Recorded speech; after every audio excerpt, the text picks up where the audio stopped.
What do you think happens with the Ron Paul factor moving forward? We know that Ron Paul is not planning on hotly contesting Florida because he says it's all about delegates. He said that tonight explicitly. Delegates are the name of the game, and it's winner take all in Florida.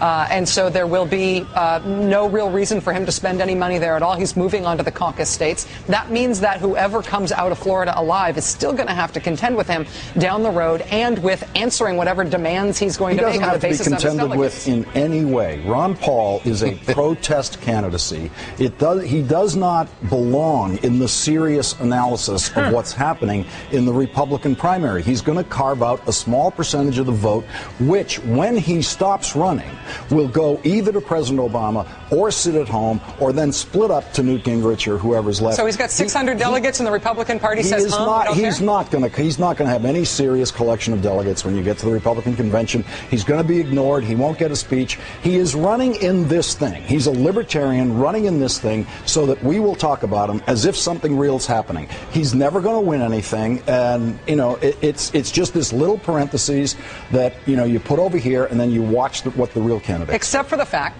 that he did not get out of the race until... He'll never get out of the race. No reason to. All he has to do is get a bus ticket to the next town with the next debate. And he keeps collecting delegates, right? I mean, the Nevada... Nothing that matters. Hold on. I know that you think that it's wrong of me to bring this up and it's not serious, but I think it matters. In Nevada, the Republican Party was destroyed by John Ensign and by everything else that happened around the Sharon Angle candidacy and all of that stuff. The Nevada Republican Party ceased to exist. And who took it over? The Ron Paul people. They stepped into that vacuum. And so when we head to the Nevada caucuses, Mitt Romney's already spending money there. Mitt Romney does not have to worry about the Newt Gingrich campaign apparatus in Nevada.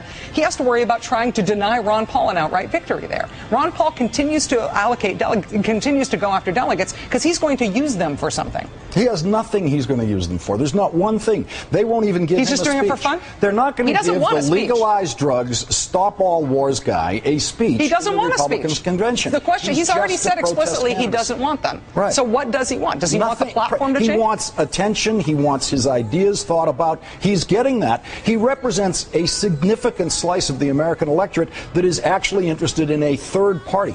These people are not represented and will not be represented in any way by the Republican nominee. They won't be represented by the Democratic nominee. What they are interested in ultimately is a third party that's viable. And right now, if you ran that third party, it'd probably get maybe 8% of the vote. Will they be disruptive, though? If he's got delegates on the floor, will they be disruptive and in many ways playing to the media to get their message out, hurt the unity they're going to try to have at the party? He will have delegates on the floor.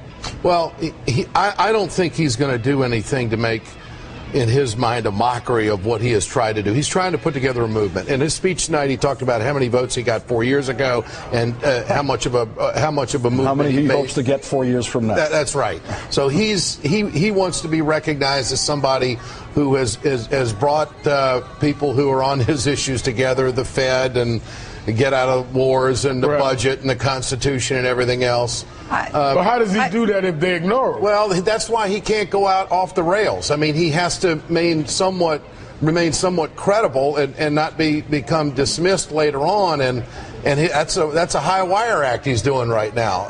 I think that's basically where it's at. I think we patronize the Ron Paul movement at our peril. And I think that when you look at what's happened over the last 8 years, not just the last 4 years, but with the Ron Paul movement, the Republican Party has no energy greater than the energy around the Ron Paul candidacy. And he's decided not to run as a libertarian candidate this time. He's done that in the past. He's not doing it. He's building towards something. There are no young people evident in any other rallies who are not either bussed in from BYU for Mitt Romney or related by birth, marriage, or some sort of cousin structure to one of the other candidates. There's no young people who are participating in Republican Party politics right now who aren't either related or interested in Ron Paul. So I think we can be patronizing to them, but I think that it comes back and bites us when they actually start changing things inside that party.